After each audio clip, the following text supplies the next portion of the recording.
तो मूवी के स्टार्टिंग में हम लोकी को देखते हैं जो कॉस्मिक क्यूब के बारे में किसी से बात कर रहा होता है, क्योंकि वो कॉस्मिक क्यूब को जमीन पर ले जाकर कोई पोर्टल यानी रास्ता खोलने वाला था जिससे थेनोस की आर्मी यहाँ पर आ सके। और ये डील डन हो जाती है। अब हम शील्ड एजेंसी का सीन देखते हैं। वहीं पर कॉस्मिक क्यूब रखा गया था। अब वहीं पर एक हेलीकॉप्टर लैंड करता है जिसमें निक फ्यूरी होते हैं। वो अंदर आकर एक साइंटिस्ट से मिलते हैं तो उनको बताया जाता है कि कॉस्मिक क्यूब में से अजीब तरह की रेडिएशंस निकल रही हैं और कोई नहीं जानता ऐसा क्यों है। तभी वहाँ पर लोकी आ जाता है जो कि कॉस्मिक क्यूब को लेने आया होता है। सब लोग फौरन से कॉस्मिक क्यूब को गार्ड करने लगते हैं, लेकिन लोकी अपनी पावर्स का यूज करते हुए उन्हें दूर दूर गिरा देता है और कॉस्मिक क्यूब उठाकर भागने लगता है। निक फ्यूरी पीछे से उसे शूट कर रहा होता है और उसके पीछे कार्स में कुछ लोग जाते हैं, लेकिन वो भागने में कामयाब हो जाता है। अब निक फ्यूरी वहाँ के लोगों से कहते हैं कि हमें द एवेंजर्स की टीम बनानी होगी, हमें कॉस्मिक क्यूब को दोबारा से पाना होगा। अब यहाँ पर हमें एक और बात पता चलती है कि शील्ड एजेंसी ने थैनोस और उसके लोगों से लड़ने के लिए बहुत ही ज्यादा पावरफुल वेपन बनाया होता है जो कि कॉस्मिक क्यूब की एनर्जी से ही बना था।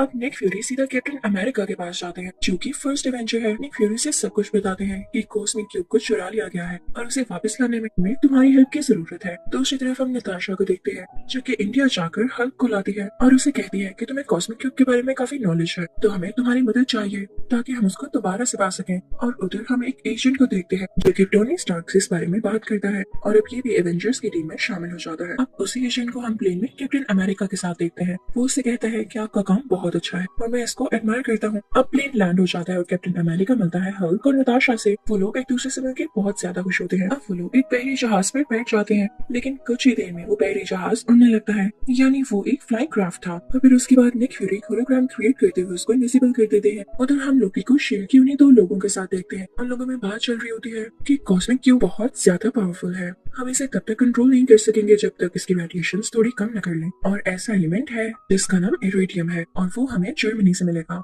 तो लोकी और शील्ड का एक आदमी डिसाइड करते हैं कि वो लोग जर्मनी जाएंगे और वो लोग वहाँ चले भी जाते हैं। उधर निक फ्यूरी को पता चल जाता है कि लोकी और दूसरा आदमी जर्मनी पहुंच चुके हैं, तो कैप्टन अमेरिका से कहता है कि फौरन से अपना सूट तैयार कर लो। अब कैप्टन अमेरिका अपना नया आउटफिट पहन कर आता है। उधर हम जर्मनी का सीन देखते हैं जहाँ पर काफी अच्छी पार्टी हो रही होती है। वहाँ पर वहाँ के कमांडर भी होते हैं। तो तभी वहाँ पर एंट्री होती है लोकी की, जो अपनी स्टिक से सबको मारता जाता है और कमांडर को गले से पकड़ते हुए जगह पर लेटाता है और उसकी आंख का होलोग्राम स्कैन करता है और उसे अपने साथी तक भेज देता है। और ऐसा उसने इसलिए किया था कि कमांडर की आंख को स्कैन करते हुए उसका साथी इरेडियम को हासिल कर ले। उसका साथी जल्दी ऐसा कर लेता है, वहाँ से चला जाता है, लेकिन लोकी इधर ही होता है क्योंकि वो चाहता था कि वो सब लोगों के सामने अपनी पावर दिखाए और सब लोग उसे स्ट्रॉन्ग समझे और उसके बाद वो इन पर रूल कर सके। लोकी उन सब से कहता है कि मेरे सामने झुक जाओ, लेकिन तभी क्राउड में से एक बूढ़ा आदमी बोलता है कि हम तुम्हारे सामने कभी भी नहीं झुकेंगे। तो लोकी अपनी मैजिक स्टिक से कुछ एनर्जी निकालता है और उस पर फेंकता है, लेकिन इससे पहले कि वो उस बूढ़े आदमी को टच होती है और वो मारा जाता, कैप्टन अमेरिका वहाँ पर पहुंचकर अपनी शील्ड आगे कर देता है, जिससे वो बूढ़ा आदमी बच जाता है। वहाँ पर कैप्टन अमेरिका लोकी से कहता है कि तुम्हारी भूल है कि ये लोग तुम्हारे सामने झुकेंगे। सब जानते हैं कि तुम कैसे हो और तुम डिजर्व ही नहीं करते कि इस दुनिया पर रूल कर सको। ये सुन के लोकी को गुस्सा आ जाता है और यहाँ पर भी वो अपनी मैजिकल स्टिक का यूज करने लगता है,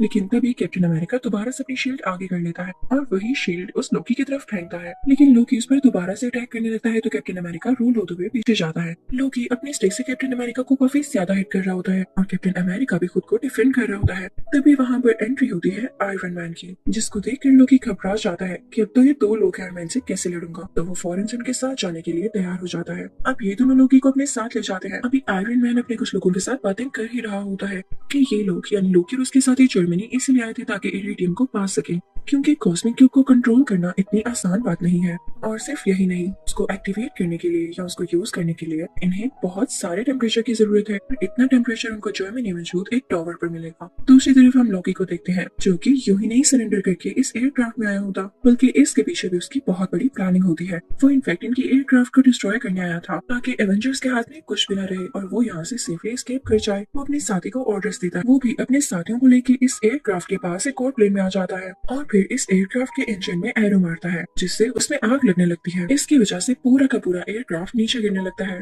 लेकिन आयरन मैन जाकर उस इंजन को संभालता है और उसे दोबारा से ऊपर करने की कोशिश करता है, जो कि बहुत हार्ड काम था। अब लोकी के साथ ही उस जगह जाते हैं जहाँ पर लोकी कैद था। उसका दरवाजा खोलकर उसे फ्री करवाने लगते हैं कि तभी वहाँ पर थोर आ जाता है। अब थोर उसी दरवाजे को तोड़ता हुआ अंदर जाता है, लेकिन लोकी फौरन से वहाँ पर आ जाता है और खुद बाहर निकलते हुए थोर को अंदर ही बंद कर देता है। इस बात का पता जब एशियन को चलता है तो वही एडवांस वेपन निकालते हैं जो उन्होंने कॉस्मिक क्यूब की एनर्जी से बनाया होता है और उससे वो लोकी की तरफ शूट करने ही वाले होते हैं कि तभी उनसे पहले लोकी उनके पीछे आ जाता है और पीछे से अपनी मैजिकल स्टिक उनके आर पार करते हुए उनको काफी जख्मी कर देता है। उधर हम नताशा को देखते हैं जो कि लोकी के एक साथी को बहुत जोर से पंच मारती है जिससे वो नीचे जमीन पर गिर जाता है और उधर हम लोकी को यहाँ से एस्केप करता हुआ देखते हैं। वो टावर पर पहुंच जाता है और तो और वहाँ पर मौजूद एक मशीन में उसने कॉस्मिक क्यूब लगा भी दिया था। उधर हम सब एवेंजर्स को एक साथ देखते हैं तो निक फ्यूरी उन्हें बताते हैं कि हमने अपने एजेंट को खो दिया है जो कि कुछ देर पहले उस स्टिक से जख्मी हुए। सब काफी उदास हो जाते हैं तो आयरन मैन कहता है हमें कैलिफोर्निया में मेरी इंडस्ट्री जाना चाहिए। अब ये सब लोग कैलिफोर्निया पहुंच जाते हैं लेकिन बुरी बात ये होती है कि कॉस्मिक क्यूब की वजह से पोर्टल खोल दिया गया था और थैनोस की सारी आर्मी यहाँ पे पहुंच जाती है। यहाँ पे सब एवेंजर्स एक साथ हो चुके होते हैं और खल भी गुस्सा करके अपने असली रूप में आ जाता है। इसके बाद वो सामने की बस को एक पंच मारता है और उसे फौरन से डिस्ट्रॉय कर देता है। ये सब काफी परेशान होते हैं कि पोर्टल को बंद कैसे किया जाए। तभी निक फ्यूरी को कुछ डायरेक्टर्स की कॉल आती है और वो कहते हैं कि अगर आप लोग इस पोर्टल को बंद नहीं कर पा रहे तो हमारे पास आखिरी ऑप्शन यही है कि हम इस पूरी सिटी को मिसाइल के साथ उड़ा दें और वो मिसाइल जल्द इधर आ रहा होगा।